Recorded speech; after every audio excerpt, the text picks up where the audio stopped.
Assalomu alaykum va rahmatullohi va barakatuh.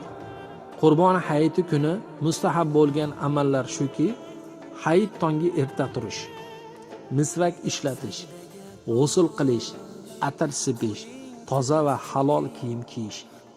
Qurbon hayitida imsoq vaqtidan boshlab hayit namozini o'qigunga qadar ro'zadordek bir narsa yeb ichmaslik.